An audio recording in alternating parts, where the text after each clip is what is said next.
All right. Good afternoon, church. We're doing everything by videos right now. This is our brother Bobby here. Amen. He's a young disciple. Pastor Claudia and I have known him for a while. Actually, he is the friend or the brother to bringing Lolly, who did the mural on chalk where Pastor Claudia's picture is. You know, the little signature down there, Lolly. Well, he brought Lolly to the church. Amen. And she connected with Pastor Claudia. But Bobby, as always, when he's in the area, he comes in and got a little lint there. He's like a spiritual son. Well, not like, but he is a spiritual son to me and Claudia. And so we're always blessed when he's in town. But when he's passing through, he always knocks and comes through. And so today was one of those days, and was able to find me. We're in fellowship and stuff. But I asked him to share a little bit about how the ministry here has impacted him as a youth while he was in high school. And now as a young adult in college and trying to survive in life. And so, go ahead, Bobby. Yeah, it's more like what Pastor Claudia kind of taught me in life was to keep it pushing, keep it going, don't stop. Growing up wasn't easiest for me. Like I can say for a lot of people that growing up wasn't easy.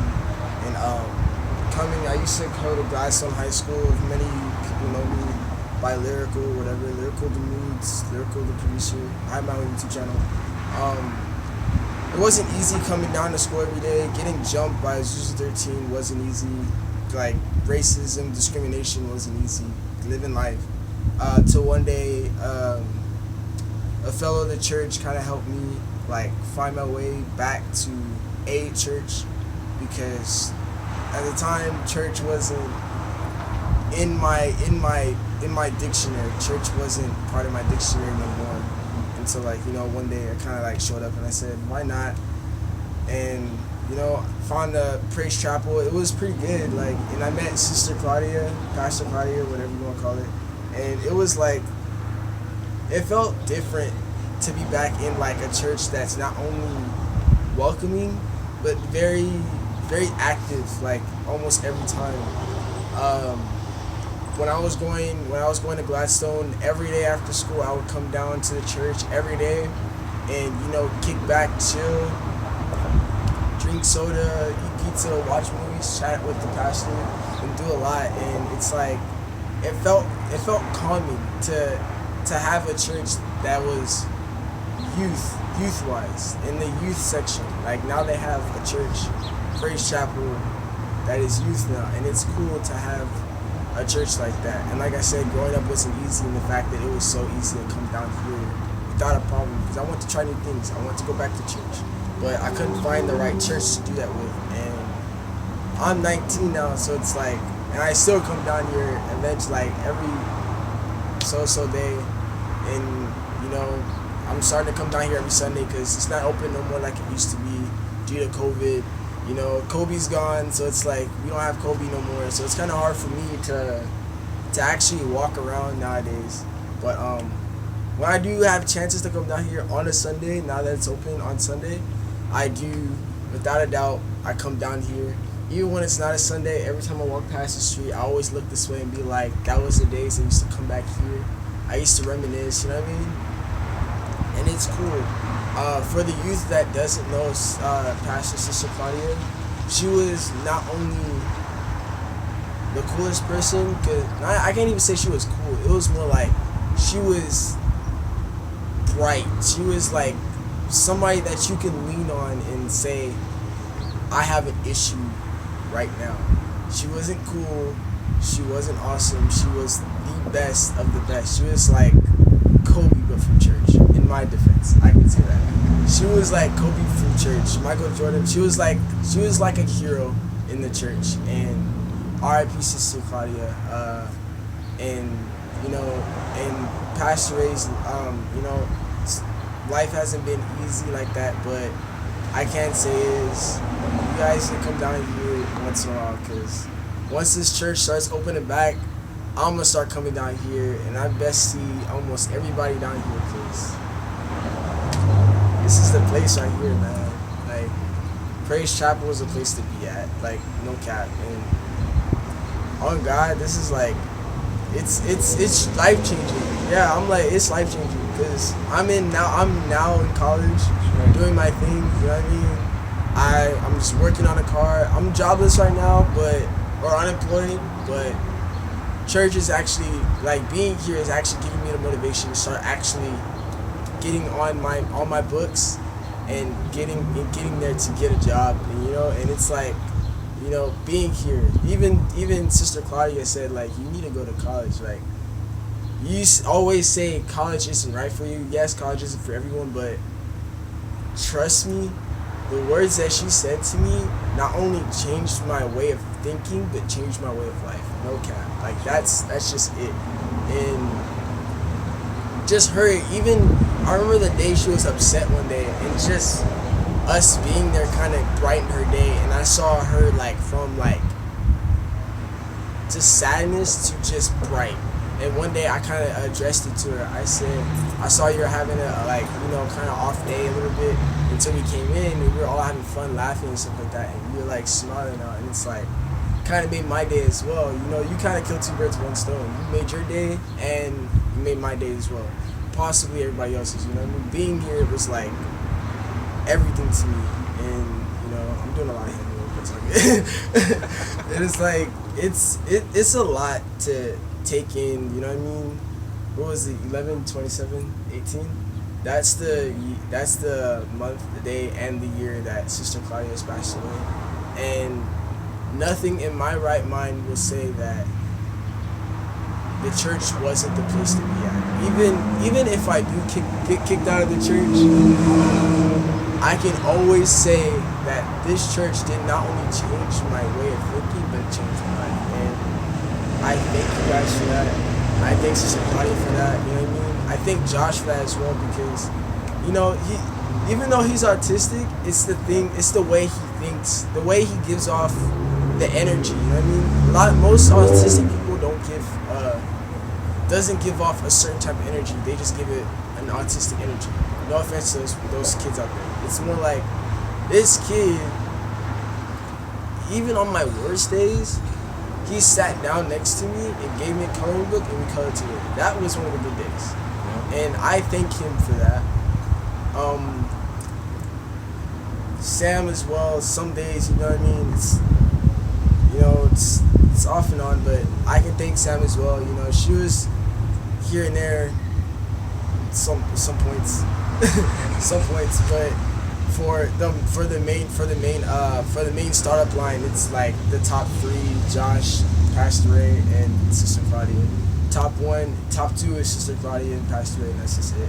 They're tying right now. Like, it's it's 50-50 right now. I can't change that, and they really helped me. They, as parents, like, I never grew up with a father. You know what I mean? I did, but 10 years old, it kind of stopped. You know what I mean? I've had serious PTSD at 6 years old. Like I said, life growing up wasn't easy. My family is a gang member. Like, my whole family is. I'm affiliated by association. So I'm affiliated by association. My family is from Doherty. Yes, if anybody's asking.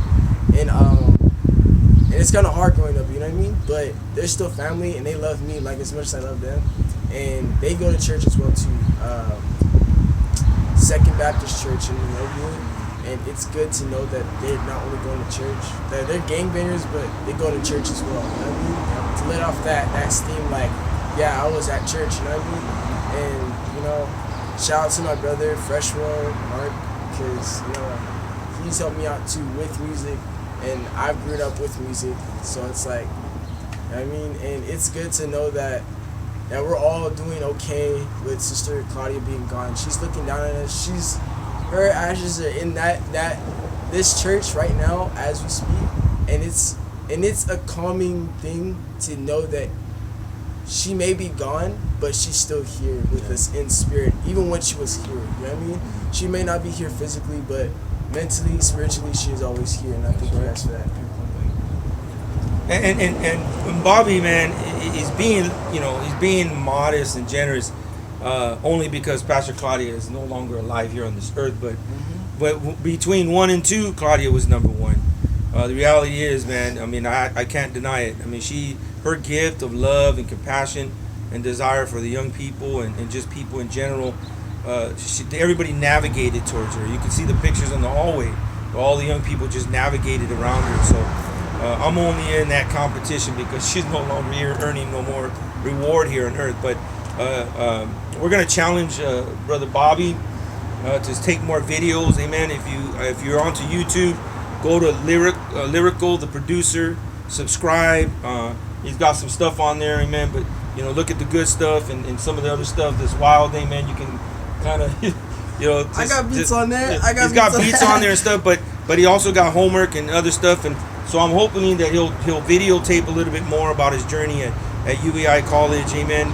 Sooner or later he'll have a degree in automotive, and maybe one day he'll open up shops. We can bring our vehicles there to have him work on there. So he's on a great plane to success. Amen. And so what a great opportunity to have him with us. Amen. Love him so much. Amen. And just thank him for being just a true lover of Christ. Amen. And the reality, amen, that God just moves so mightily. And today, amen, just continuing to be successful. So Lyrical, the producer, YouTube, his page, and we're going to challenge him to be more active on that. Link is in the description. One of these days, links in the description and stuff. But we just wanted to share that with you, amen, on this Sunday. All you young people, he started where you're at, amen, in high school, graduated, went through all the challenges, and I forgot totally about that. But the racist attacks against him from Arrow Highway and Grand Avenue all the way down here just past the church to Gladstone, and so God allowed us, amen, to be a tool in that, praying against that, amen, from all those attacks, amen, that came against him. It was very, very violent. He could be minding his own business on the east side of Covina, and people would just pull up on the side of the car, pull guns out at him and threaten him and to kill him and threaten his life, amen. So he's a walking miracle, amen, and we just believe in, amen, that his life matters, amen, and all our lives matter, amen, in the color of skin, amen, because of the biases, amen, just people of hatred, amen. So love, amen, is the answer to our problems, amen. Keep Brother Bobby in prayer, and youth, listen to his positive message, and you be a part of it as God can move together in your life as well, amen. And all you guys out there, let me just put my 2 cents in. Yeah. For all the Mexican, Hispanic group, the black group, just know I am part Puerto Rican and I am part black. I'm a mutt, I guess what you want to call it. Keep it pushing. Black lives do matter. This whole thing with Trump or whatever, you guys just keep it pushing, because at the end of the day, even though if you feel like you don't have anyone, just know me and Pastor Ray are always gonna be here, no cap, no matter what. If you guys want my social media, hit up Pastor Ray. He'll gladly give it to you.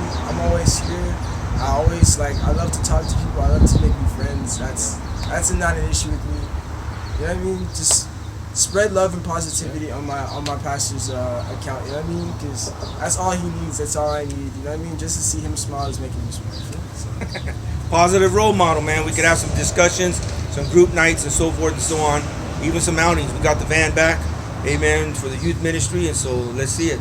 Praying for him to get his license so he can start driving it, amen. But reach out, all right? Peace, amen.